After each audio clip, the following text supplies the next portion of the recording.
Hello everybody, Camelia here. Welcome back to a new video. Welcome back to my channel. Today I have for you a new sewing pattern to share. It's not so much of a review, or I don't know, I just want to talk a little bit about and to tell you the changes that I made. And because it's a jumpsuit is always something that people they really want to have it, but then they think, well, there are some things that need to be careful, that the crotch is not going all the way up to things, or other kind of stuff. So I was thinking, well, it's always good to share with other people when you make a jumpsuit. Maybe someone else will have some use out of my changes. So with that being said, welcome back to a new video. I hope you are well, and I hope you'll enjoy this one. I know I'm a little bit behind with the newest Knit Model magazine, but maybe because it's also exciting, that's why I also drag it to another day to make the flip through. But I think I'll make it today. So the Jemima jumpsuit, this is my final one, and I will put some pictures here, I think, because I really could not put the cam so you could see me whole and then still be close. So I'm going to put the pictures of me wearing it here. I do have it on now. The fabric that I used is Minerva exclusive print challis, one of their exclusive range, and it's really soft and actually is really perfect for this style. Only one thing that I have a little bit of a regret is the fact that I did not pay any attention of the print placing, and actually you can also see it in some places. I'm going to keep my mouth shut, but here is already this is really obvious, and I have in another place, but don't go to look there, just look all over the jumpsuit. It's a really great style, and this challis is really gorgeous, and it's a really fine fabric to work with. It's really easy to handle, and I have already a bunch of garments with this challis from Minerva. I have dresses, I have tops. Do I have pants? I don't think I have other pants, but I have a lot of dresses and some tops with this challis, and it's really gorgeous. It's so nice to wear, soft and airy, and it's definitely really nice to sew it. The Jemima jumpsuit, I am, as you might know by now, if you are for a time here on the channel, I am a pattern insider for Sew Over It, so we get a little bit ahead of time the patterns the pattern that is going to get released, and we get the chance to make it in advance so the people can see at the release date how the pattern is looking on different bodies and of course different kind of fabrics. So first, when I saw the pattern in my email, the pattern is as a jumpsuit and also as a dress. And to be honest, I was thinking, well, I'm going to make the dress. It's also always easier to fit a dress than a jumpsuit, because you have to deal with the pants part. So I was thinking, I'm going to make the dress, because I really liked the pleats here in the front. I hope you can see them. So I wrote back that I want to make the dress, and I was on the fence about the jumpsuit. I was not sure if I got the time, for the fitting part. But in the end, when I got the pattern, I was thinking, well, I'm going to try to make the jumpsuit, because, I love jumpsuits. I printed the pattern, and I want to show you here the skirt pieces. So the skirt is pretty straight down. I think this would be also nice for a border print. I think one of the pattern insiders did use a border print for her dress.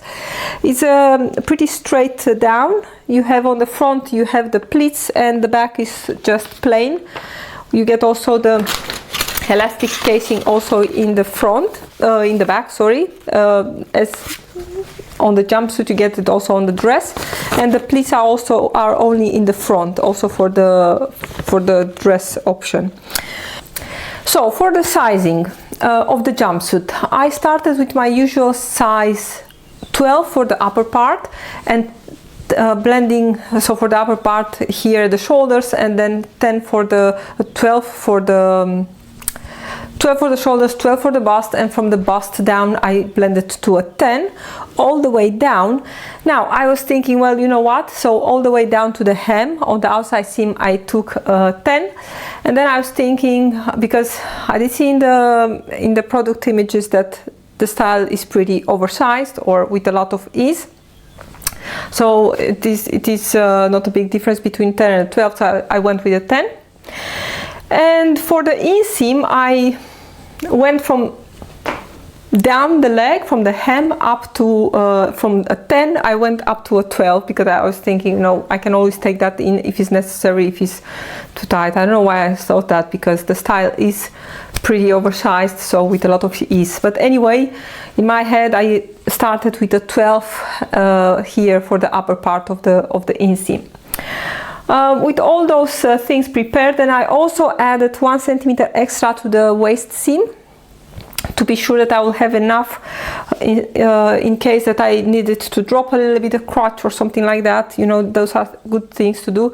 Also, in a much tighter style I would make for the toile, also, or for the test garment, I will also add for the side seams all over, maybe 1 centimeter extra than the normal seam allowance, although in this case it was 1.5 centimeters, so enough to make changes. But I will always add something if the style is more fitted, to have enough room to make adjustments in my test garment. But in this case was not necessary, only here I added a little bit in case, you know. I also, because I didn't want to make the facings for the test garment, I stay stitched around the armholes and around the neckline. And this was actually a mistake that I made from the beginning, because I did not read the instructions carefully. I did not realize that they used for the neckline and for the armholes 1 centimeter seam allowance. So in my head, all the changes that I made further, I made them thinking that I have 1.5 centimeter seam allowance around the neckline and around the armholes. So later, when I realized my mistake, I was already at the sewing table to sew the finished garment. I did keep in mind the 1.5 seam allowance, and I've sewn with 1.5 seam allowance the final garment, because that's what I consider when I made my adjustments. And I'll tell you in a moment the adjustments that I made for the upper part here. So I made my toile in a similar fabric. This is also a rayon, a little bit the same weight as this one. So it's very drapey, there is no stretch in it.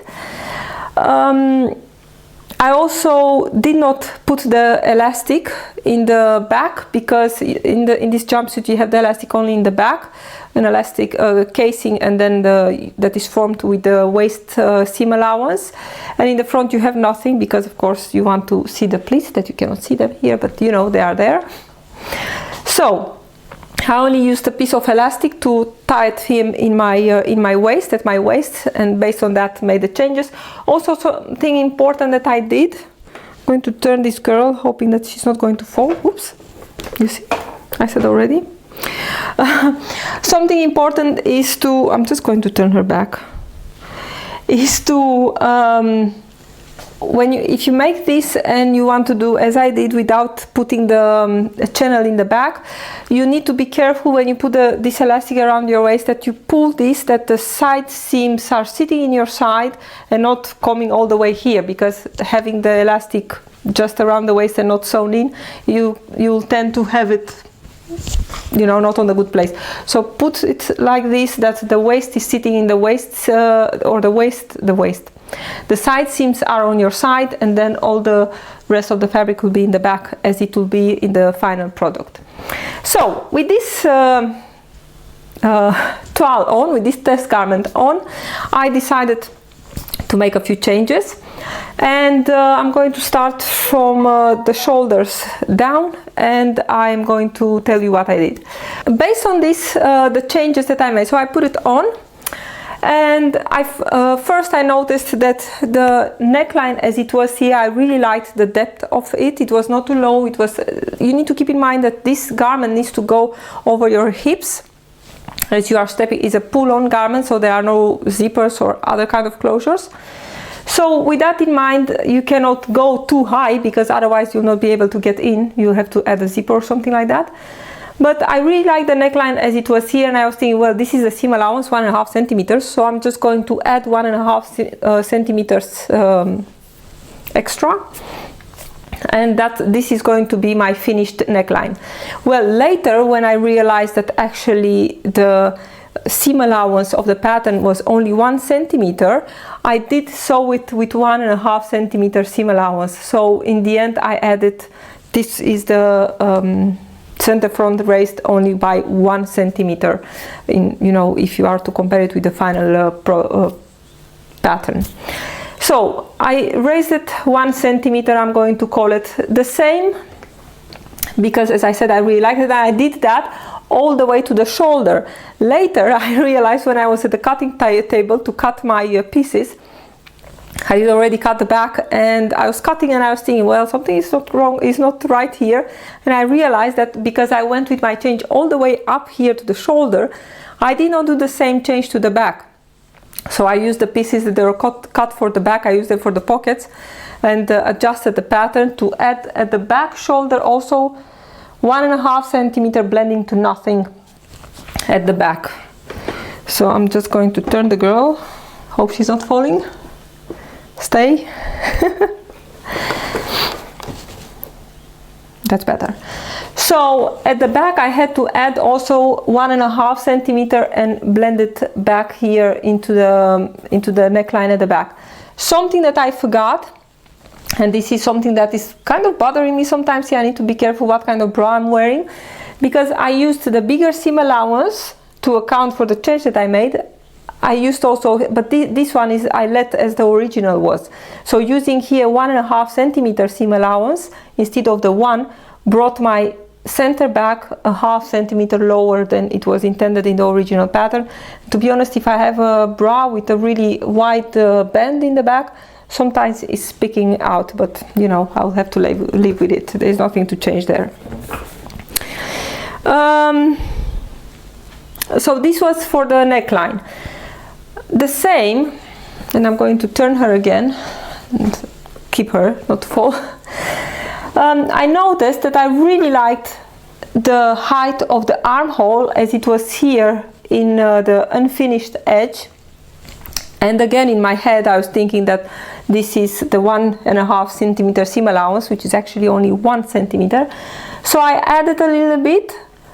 So the 1.5 centimeter, what I was thinking that is the seam allowance, I added here, blending here up and blending really fast here in the back, as in the back it was the seam allowance or the finished edge, it would have been perfect as it was. So I blended very fast here. I'm going to show you in a moment on the pattern, it's really easy to see there.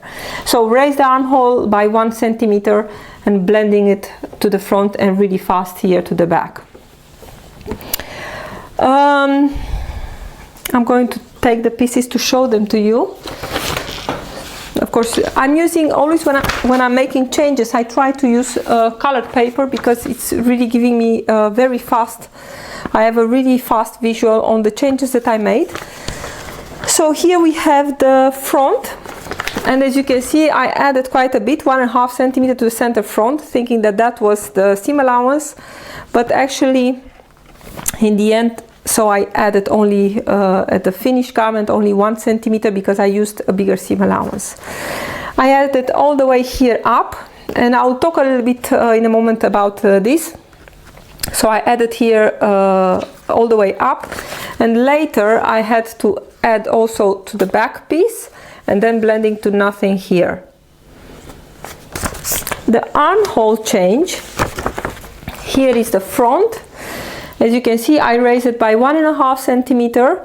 Again, I used the 1.5 centimeter seam allowance, so that took a little bit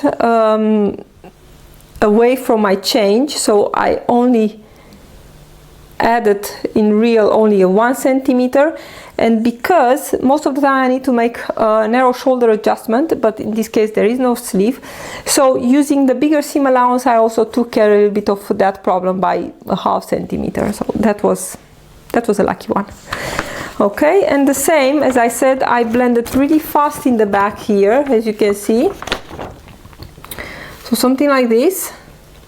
The seam allowance will be something like this, because I really don't want I didn't want to show here too much flesh. I don't know, it's something that is bothering me sometimes if it's too open there. So that was the change. Something else that I changed, but that you cannot see because it was a takeaway change. As I said, I used for the upper part 12 centimeter, size 12, not 12, size 12. But I noticed that in the test garment, I noticed that it was kind of a lot of space here in the back. In the front, the fit was really nice. The side seam was coming also to my side seam, but the back was kind of baggy on me. So I brought the back only to a size 10, and I left the size 12 at the bust for the front as it was. So these were the changes that I made for the front. For the front and the back, for the bodice, I mean. For the pants part, as you might know, that's actually the most difficult one to fit in a jumpsuit, and the difficulty is also, so first of all, the bodice should come all the way to your waist, so that's a given one. You need to have it on your waist, but the pants, you really need to have a little bit of space also in the crotch length, that when you are put your hands up, especially if you have sleeves, and where you sit, or you know, you need to walk stairs or something like that, you know, that you have the space in the crotch length and that is not going up the things. First of all, what I noticed, I'm going to try not to let this girl fall. As you can see here, I hope you can see, so this is already a size smaller than what my hips are putting me in. So the shape of the pattern was quite rounded here around the high hip, and I know that I'm not so rounded. So this was the first change that I made, was to make a seam from the waist, because the waist was okay, from the waist, and blending it a little bit, I think around the knee. I blended to the original seam, so a little bit more a straighter seam, taking away quite a bit of this rounding here at the hip. So that was something very easy. But then I was thinking, well, you know, I wanted actually a little bit more fitted. I don't want so much fabric on the legs. So with that in mind, I took the jumpsuit off, and I took another centimeter, I think 1 centimeter, yes, from the hem all the way up, blending back again in my waist. And that was actually the last change that I made on the outside seam. I like it how they're not baggy, they are just, you know, I have ease in the pants, but not a lot. Something else that I noticed also in the back, and that's something that's a change that I'm making almost every time in all the pants I'm making, that maybe I think it's called thin ties or something like that, where I need to bring only the back panel, the back piece, the back leg on the inside seam, to bring it a little bit to sew it with a bigger seam allowance. And I don't know if you can see here, this darker one is what I brought in, so a little bit from the knee up, and I think I have quite a bit, 1.5 centimeters. And please keep in mind that I used for the inseam a bigger size 12, and if I was to account for a size 10, I think I still took maybe 2 centimeters away. After I made this change, I sew back the crotch seam, and I still had quite a bit of space here between the legs. So in the end, I took 1 centimeter from the hem all the way up to the crotch. So that made also the crotch length a little bit shorter, but that was okay because it was quite a bit. And that was the final change, and I was happy with the fit.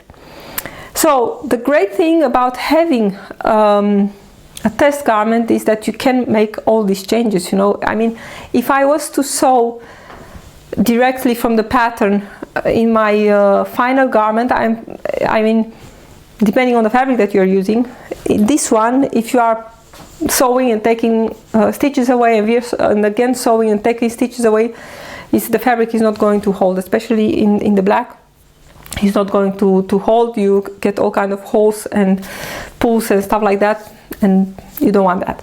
So the great thing is having a test garment, especially in a jumpsuit, you can really make the changes, you know, as you want them. I mean, I could make whatever with this one.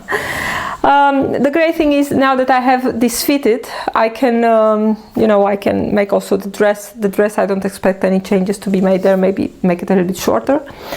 Something that I so these were all the changes that I made, and of course keep in mind, if you make any changes to the bodice, of course the facings will have to be adjusted. And for the front, because I made so many changes around the neckline and the armhole, I just let's see, where is the front?